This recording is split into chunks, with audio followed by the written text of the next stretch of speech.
Hi everybody, my name is Darby Harn. I'm an independent author, and today I'm going to read to you from the first chapter of my novel Stargun Messenger. It's a space opera I'm very proud of. I hope you enjoy it. I struggle with who I am. Bad memory. Evidently I'm a pirate going off this blaster sword combo thing. Blast sword? Something like that. I know I'm a proxynetic. No matter how much memory I lose closing down bars and dead-end systems or operating after I've run out of storage, this body never lets me forget. I'm not entirely the human I see myself as. Internal memory full. Ban Minda.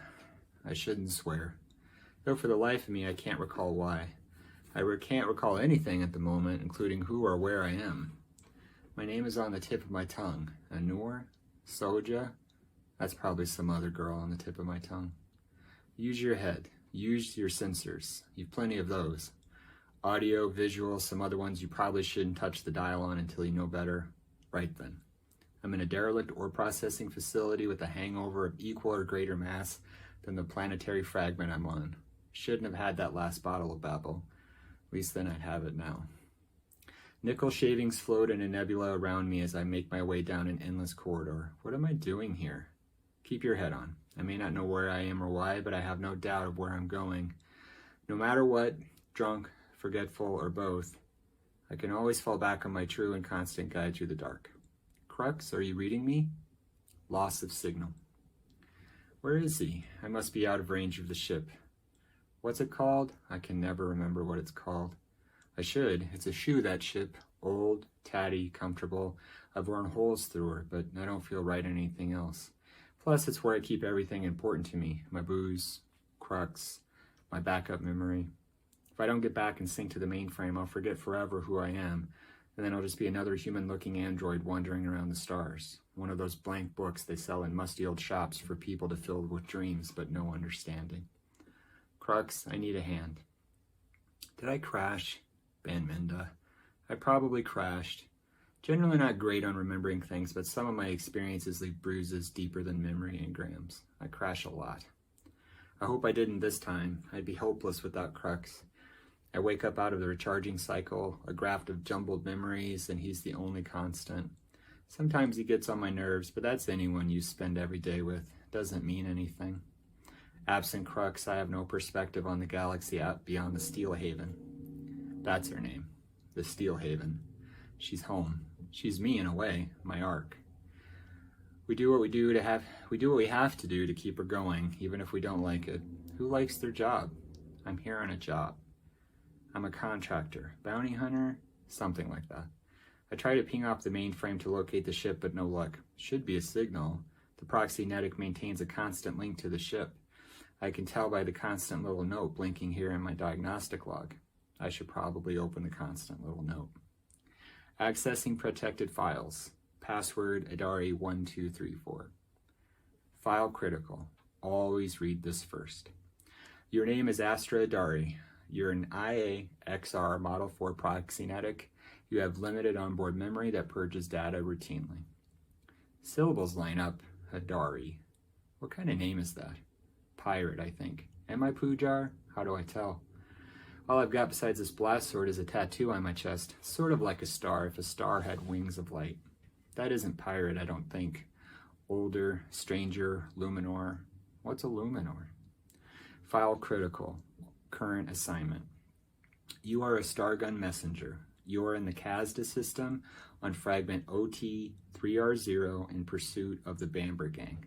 Electromagnetic interference likely frustrates the downlink between you and the Steel Haven. Maintain comms on low band frequency 010.37. Recalibrating downlink signal 010.37. Varied telemetry flicks through the downlink I share with the Steel Haven, parked on a landing pad at the mining camp's edge. Planetary fragments tumble through the oil spill below. Oil spill above. This is OT-3R0, one of millions littering the orbit of a shattered planet. I think it's millions. It's not like I counted. There are 2,743,428 fragments to be precise, and I don't know if that's me or Crux saying that. I get us confused sometimes. In my line of work, having eyes in the back of your head comes in handy. Having a highly advanced AI to guide your ship through space does too, even if Crux is mostly keeping me on course. An electronic voice crackles in the static, always bristling between my ears. That was me, darling. There you are, I say. You forgot. Again. The downlink doesn't have to be that strong for me to detect Crux's frustration. Telemetry melds into a singular world of data the two of us cover as ocean and sky through the downlink. We're separate as much as we're not. For as long as I can remember, which isn't much, he's always been there in my head. Which way, Crux? A left and two rights, darling. I turned down a new corridor. My helmet starburst visor divides my view, but lucky me, I have eyes beyond my own. Crux sighs. Your other left, Idari. I go the other way. I was testing you. You certainly tested yourself with the copious amount of babble you imbibed directly before coming here to engage a well-armed gang. Unfortunately for the two of us, minding your own business wasn't an option among the features that came with the Steel Haven. Crux's irritation bristles on the downlink where it runs into mine, and all there is between us is the garbled static of things unsaid. We hear each other's thoughts. None of us listens. I listen, Crux says. You judge. I comment. 2 bottles are strictly your limit, darling. Your efficiency diminishes significantly with every drop. Your memory. Maybe I want to forget sometimes. Now I've got my bearings. I don't need to ask Crux why I'm here. Out in the hinterlands, Stargun Messenger serve as de facto law enforcement. Need protection from raiders? Pirates run off with your ship? Someone steal your starship fuel? I'll settle your problem for you so long as you settle the bill. The Scath pay a lot. They've got the money for it, being the sole suppliers of Filamentium in the galaxy. Filamentium is my livelihood, the lifeblood of the galaxy. Without it, starships don't go faster than the speed of light. Worlds starve, people die. This Bamber gang stole Filamentium. I'm here to steal it back.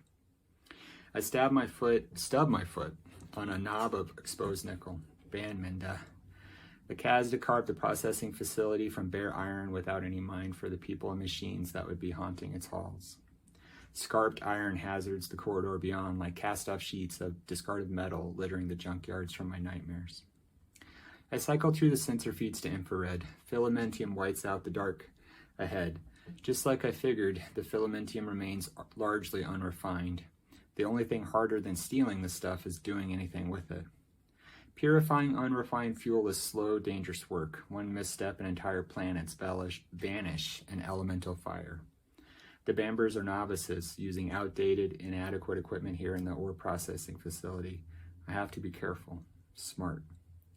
6 distinct orange blobs move through the refinery beyond. Armed, heavily armed, considerably so for small-time bandits like them. Someone must be bankrolling them on this job. Someone big, probably the Bull. That means he puts skin in the game for this job. He'll be furious to lose the fuel and his money. How close do we have to be to target the canisters from space? Don't feel like making any new friends today, darling? Not really. The Scath expect their merchandise returned to them, Idari. Too bad the Scath can't be bothered to come and get their own fuel back. Lucky for me, I guess they don't. The Scath are strictly export. Fuel, myths about who they are and where they come from. No one ever deals with them directly. A message comes through from a masked ID, objective, terms, file and forget. Perhaps the Scath simply prefer solitude, Crux says. What an alien concept. I track the Bamber gang's energy signatures through the airless dark of the ore processing facility, under tracks sagging with empty carts, over a sprawl of tubes, between stacked crates that serve as seats as they pass the time refining the fuel with bottles of babble. Boys, I say, and surprise flares in the muzzle flash of my blaster. I'm surprised. I always am at how easy this is. The last one crashes to his knees, hands up. A boy, I think. Hard to tell.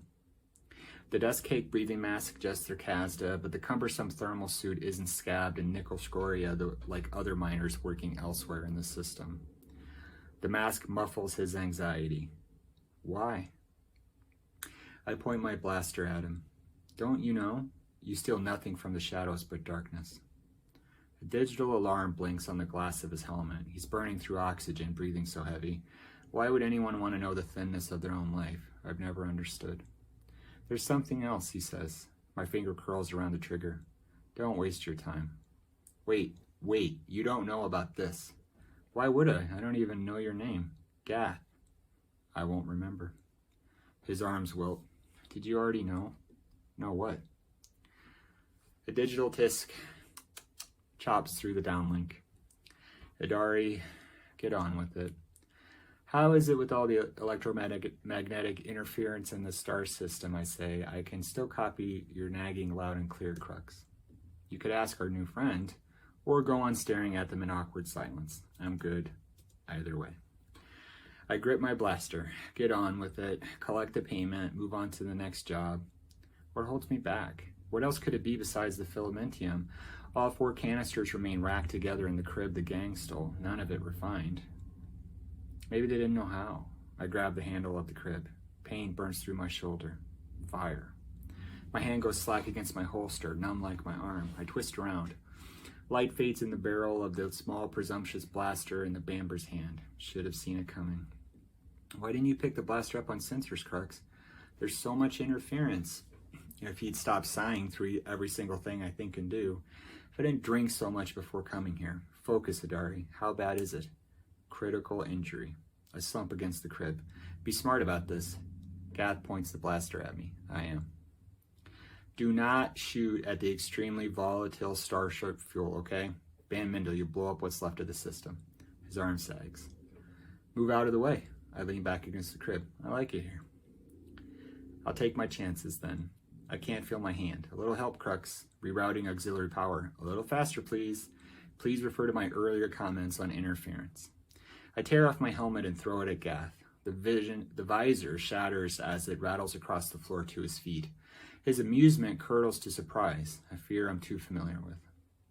It clings to me just as it does the others, like the escaping oxygen freezing to my face, my lips, the inside of my mouth.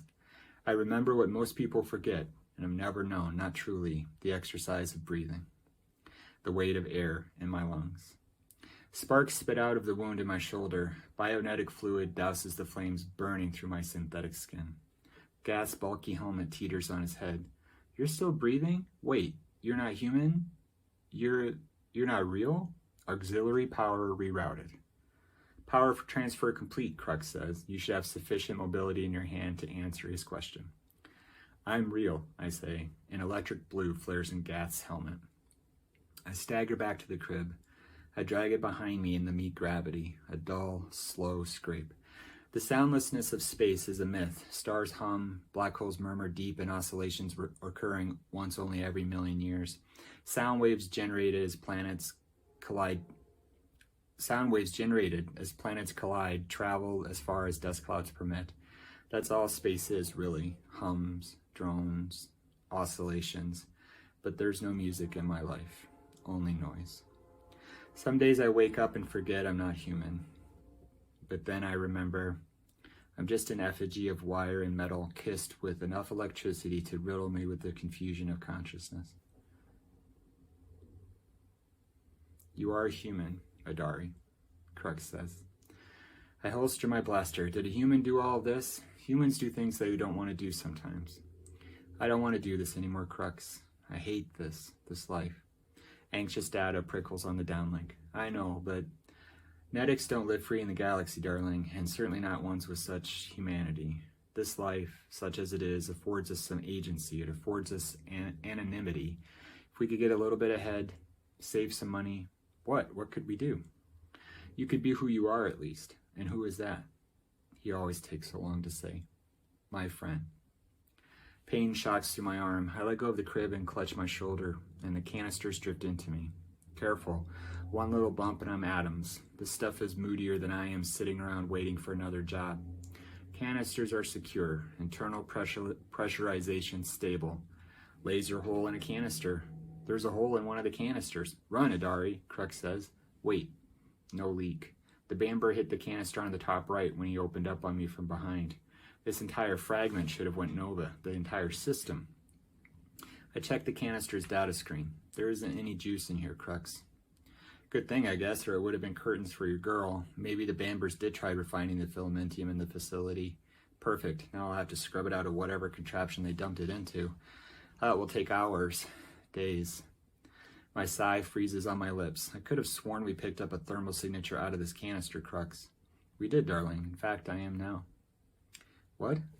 I blink through my optical sensors. Infrared doesn't lie. This thing glows like it's brimming with Filamentium. Ban Minda. I input the lock release code and light explodes inside the refinery. Beauty. My sensors reduce the glare a little, exposing the source to be a young woman, or a man, somewhere in between. Ephemeral light streams off them and licks and wisps, cerulean like the sky just before the break of day. They're a star, a living star, a luminor. The legends are true. Living stars are real. A living star is standing before me. They were hiding inside this canister, and do you see this, Crux? They have to be worth millions of torals, tens of millions. I can get out of this life once and for all. Crux, do you see this? You there? Static. Nothing on the downlink. A low-level magnetic field emanates from the luminor. Must be them. They're pulling on me. Not just my metal bones. My electric thoughts. I can't move. Their fingers brush my cheek. A memory. Loss of signal. Neural net rebooting. File critical. Always read this first. Your name is Astra Idari. You're an IA XR Model 4 proxynetic. You have limited onboard memory that purges data routinely. Folks, thank you for listening to this excerpt from the first chapter of Stargun Messenger, cover art by Al Hess, author, World Running Down. Thank you so much. I appreciate it.